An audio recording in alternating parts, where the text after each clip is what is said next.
Salut mes Nakamas, c'est le Doc, j'espère que vous allez bien. Bienvenue pour la critique analyse de ce chapitre 994. Un bon chapitre qui s'est lu, qui était sympa. Vous avez vu ma réaction live, j'ai vraiment bien kiffé ce chapitre, mais avec du recul.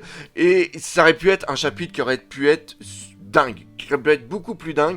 Surtout que maintenant que j'ai une nouvelle optique, depuis un bout de temps, je vous en ai expliqué, une nouvelle vision de cette œuvre One Piece, c'est-à-dire que One Piece n'est pas quelque chose qui a été construit pour se lire par chapitre, mais est une œuvre qui se lit par tome. Et de ce fait, je vous en parle depuis très très longtemps, c'est pour ça que des fois je vous dis, ah bah vous allez voir, ce chapitre va être sympa parce qu'il va y avoir ça dedans par rapport à la narration, etc. Et là, on arrive sur ce chapitre 994 qui fait suite au chapitre absolument dantesque, le 994 avec la fin, rappelez-vous, Okiku qui perd son bras. Et là je me suis dit, mais dans le chapitre 994, mais qu'est-ce qui va se passer? Parce que rappelez-vous bien, un chapitre, enfin non pas un chapitre, un tome de One Piece fait à peu près 10 chapitres. Et quand tu prends les précédents, c'est-à-dire quand tu prends le tome 96, il fait du chapitre 965 au 974. Oui, il y a ma petite fiche qui est ici. Le tome 97, lui, est du chapitre 975 au chapitre 984. Donc de ce fait, le tome, ah putain j'en veux, 98 pour moi devait être du chapitre 985 au chapitre 994. Et pour moi, ce chapitre 994, vu qu'il était un chapitre de fin de tome, on devait avoir un truc encore plus dingue que celui qu'on a eu précédemment. Et je veux dire que la fin du chapitre, quand tu vois Yamato qui arrive et tout ça, tu te dis ouais, sympa, mais sans plus. Alors, pour bien comprendre ce que je dis, c'est-à-dire qu'un tome a une construction suivante, c'est-à-dire que il fait souvent une sorte de vague avec un creux, avec une petite bosse au milieu, pour après refinir en fin de tome avec un chapitre absolument dingue qui te donne qu'une seule envie, aller courir acheter le tome suivant pour lire les aventures. Et donc là, je m'attendais à ce chapitre 994 qui soit un chapitre absolument phénoménal. Et on arrive peut-être un petit peu aussi dans cette optique où quand tu vas voir un film, que tu as vu une super bande annonce et que tu dis ouais ce film va être génial, et tu te dis ouais bah en vérité il est bien mais sans plus, ben c'est un petit peu l'arrière-goût qu'il y a eu. C'est à dire que quand je lis le chapitre, que je fais la réaction live, c'est vraiment un chapitre que j'attends et que je suis vraiment à fond dedans. Mais après quand je le lis une deuxième, troisième, quatrième fois, eh bien je m'aperçois que ce chapitre est bien, mais n'est pas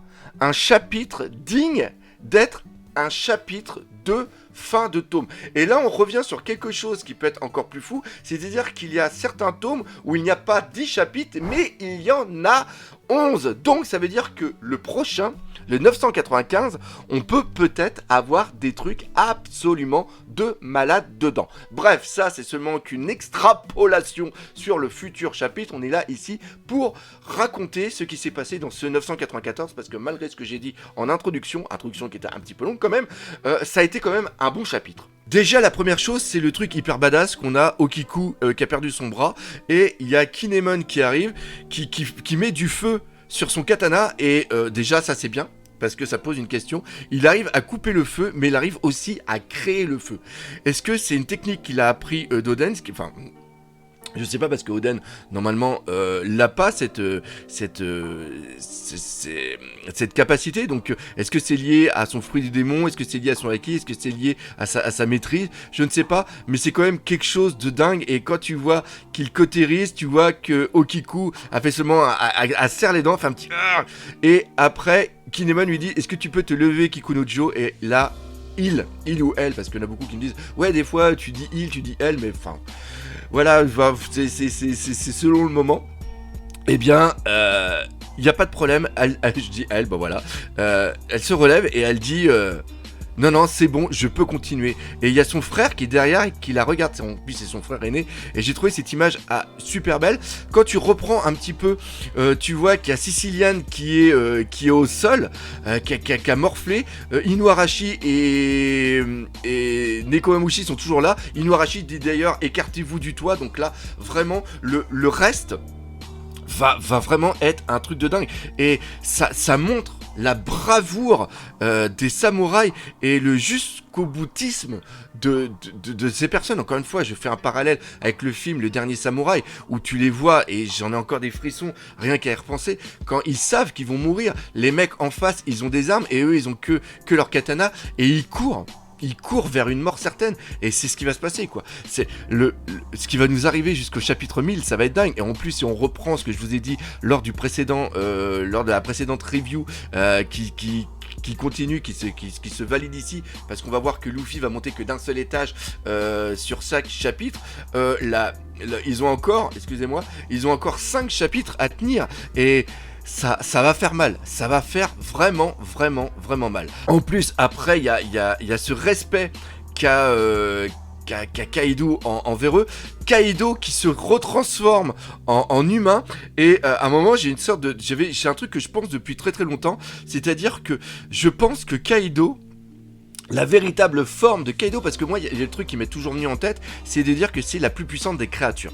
La plus puissante des créatures, donc de ce fait, je pense que la vraie forme de Kaido, ce n'est pas être un humain, mais c'est être un dragon qui aurait mangé un fruit du démon. Ça peut pas être le fruit de l'humain qu'il aurait mangé, parce qu'il y a déjà Chopper qui l'est. Mais par contre, on sait qu'il y a différentes déclinaisons du fruit de l'humanoïde. Et je pense que Kaido est donc un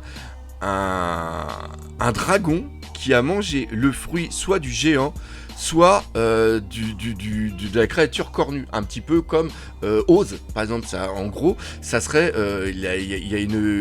c'est par rapport à la créature Oz et Oz Junior, ainsi que Moria fait partie des humanoïdes cornus. Et bien, il y a peut-être un fruit du démon humanoïde cornu que Kaido, le dragon.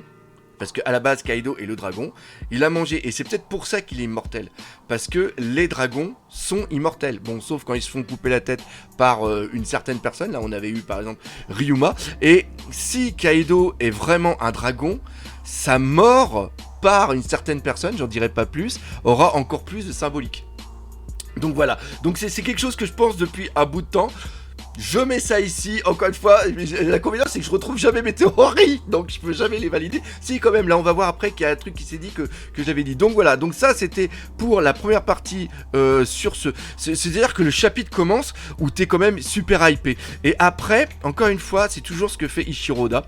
Ichiroda arrive toujours à nous emmener vers des endroits qu'on ne pensait pas du tout. Donc, le fait qu'on ait le plan avec là maintenant, ils sont à l'étape au niveau 1, rappelez-vous, chapitre précédent B1, là ils sont au 1, et là, ils seront que au 1, et donc au prochain chapitre, ils seront au niveau 2, il y a Sanji ainsi que Jinbei, et forcément que les gens reconnaissent le Shichibukai, l'ex-Shichibukai Jinbei, c'est parce que justement, vu que c'était un Shichibukai, il était connu mondialement, et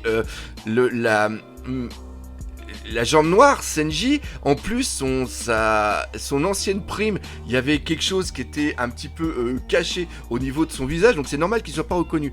Mais encore une fois, il y a Jinbei qui est avec lui, il y a Jinbei et Sanji, donc ils vont être là pour faire les tampons entre l'étage 2 et l'étage 3 pour permettre justement à Luffy de partir, et il aura son moment de gloire, et je vous l'annonce, il va combattre contre un Tobiropo.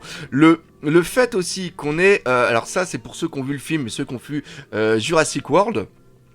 Ça commence justement par une patte de pigeon en gros plan qui tombe, et forcément les dinosaures ont des hanches d'oiseaux, donc au niveau du squelette ils sont plus du côté d'un oiseau que d'un côté d'un reptile. Ça aussi pour ceux qui sont un petit peu intéressés aux dinosaures. Donc voilà, et le fait qu'on ait cette patte qui est posée ici, franchement quand tu vois ça tu te dis putain, il va avoir un Tobiropo. Moi je pensais forcément à Page One, parce que oui, parlons du Tobiropo que Senji va avoir le combat, forcément Senji va avoir cette revanche contre Page One, enfin pas Page One surtout, qui va avoir la revanche contre Senji, donc c'est quelque chose que c'est sûr qu'on aura au niveau des combats. Et après voilà, Ichiroda nous fout deux smiles, le smile du coq et le smile de la girafe.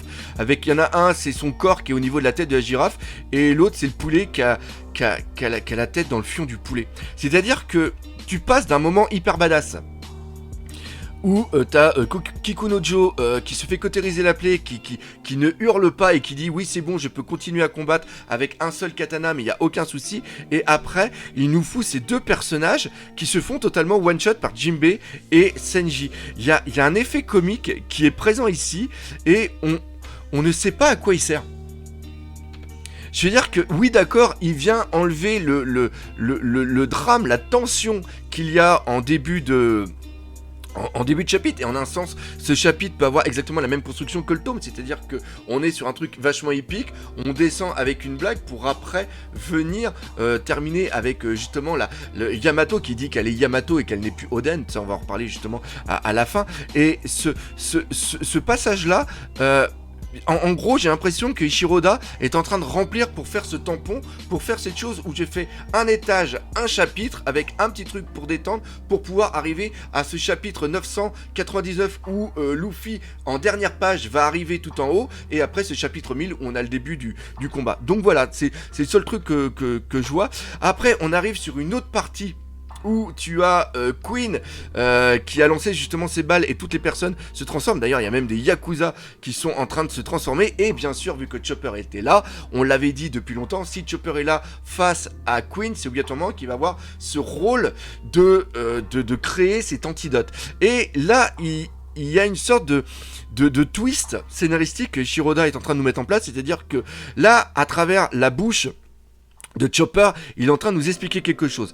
Je dois prendre du temps pour arriver à ce chapitre 1000, parce que c'est ça, ce but. Prendre du temps pour arriver au chapitre 1000 qui doit être fatidique, qui doit marquer les esprits, qui va être l'un des chapitres les plus, si ce n'est le plus important de One Piece. Et donc, il aurait pu mettre en place la création, c'est-à-dire que Chopper est au milieu, il prend une bille, il prend un truc, et il essaye de faire cette potion, pendant qu'il y a un cercle autour de Chopper qui essaye de gagner du temps pour qu'il puisse faire le truc. Donc le gain de temps, on aurait pu le voir comme ça. Mais non, là, Ishiroda, il nous dit, bah non, tout simplement, faire un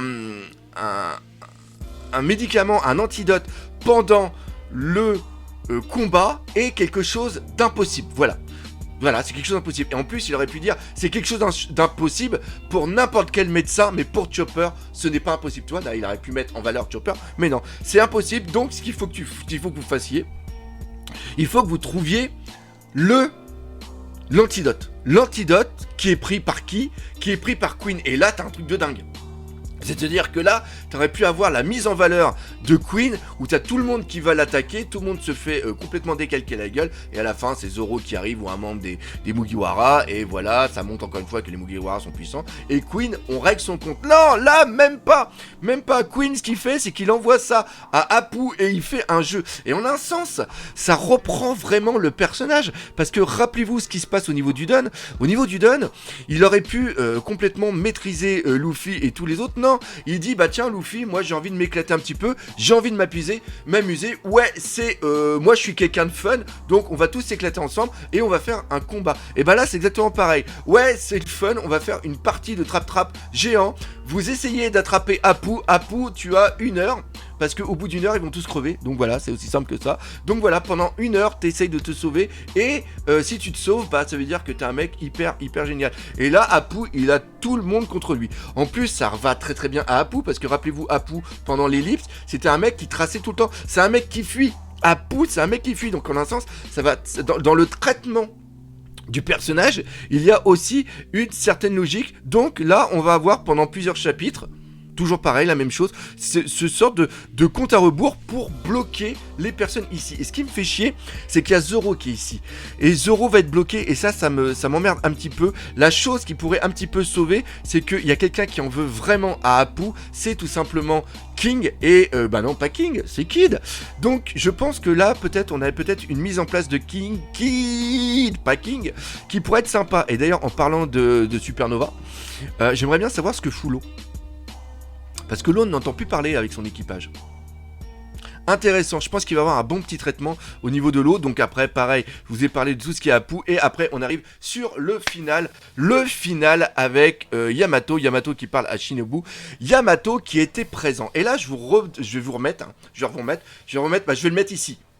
D'Oden sur lui. Tout simplement parce que Yamato était déjà vivant lors de l'exécution d'Oden. Il faut se rappeler. Et vous voyez dans ce passage où j'avais dit il y a très très longtemps que justement Yamato était présent lors de l'exécution d'Oden, et je sais qu'il y en avait beaucoup qui avaient dit que je m'étais totalement planté. Eh bien non, vous voyez, je l'avais dit et ça s'est réalisé. J'avais eu bon sur l'analyse de ce passage. Et ce qui est vraiment important, c'est que on s'imaginait tous, alors, des fois je dis des trucs vrais, mais des fois je dis des conneries, on imaginait vraiment cette rencontre entre Yamato et Momonosuke avec cette ambiguïté, c'est-à-dire que Yamato se présente comme étant son père, Oden.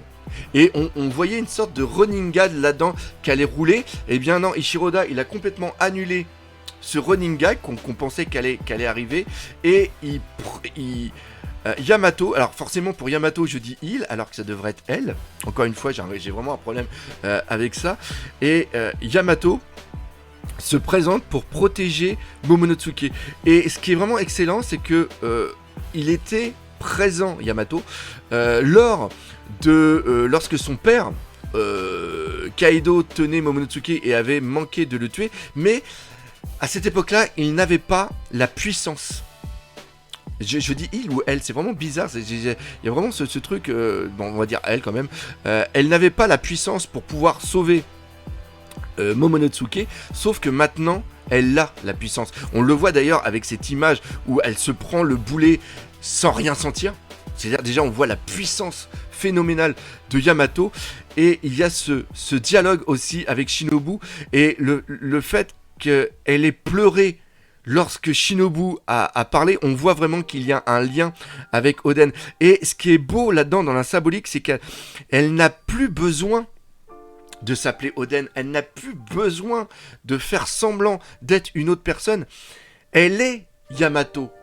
Et involontairement, elle est cette projection d'Oden. C'est-à-dire que à travers la mémoire d'Oden, elle va continuer à faire ce que lui malheureusement n'a pas pu, c'est-à-dire protéger son fils. Elle va protéger son fils et elle va jouer le rôle d'un père. Le père, c'est protéger ses enfants. Et je trouve que dans le traitement qu'il y a ici, c'est un traitement qui est fantastique. Et encore une fois, cette fin où elle dit « Je suis Yamato et je suis prêt à mourir pour toi ». C'est-à-dire qu'elle ne va plus faire de... Il n'y a plus de faux semblants, il n'y a plus d'autres traitements. Il y a vraiment un traitement d'un personnage féminin qui est absolument dingue. Et je veux faire une vidéo justement sur les personnages, le traitement des personnages féminins, parce que on peut l'avoir ici, ce bon traitement. Et cette fin de chapitre vient vraiment tout relever. Franchement, j'ai eu énormément de problèmes avec le personnage de Rebecca, le personnage de Shirahoshi, mais là, ce Yamato, ce personnage de Yamato, j'ai énormément de respect pour la construction, parce que ce n'est pas que des boobs. C'est important, c'est hyper important. Ce n'est pas que des boobs. Donc voilà ce qu'il y avait à dire au niveau de ce chapitre. Ça sous-entend bien sûr que Yamato va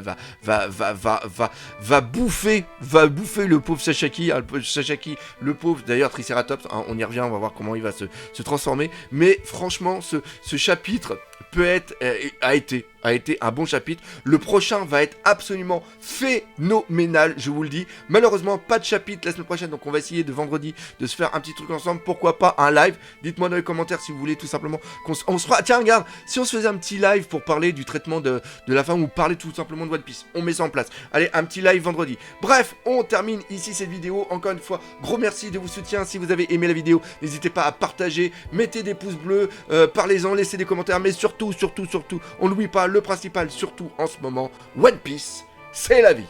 Allez, salut mes Nakama. Ah, j'ai oublié, c'est ça. Salut mes Nakama.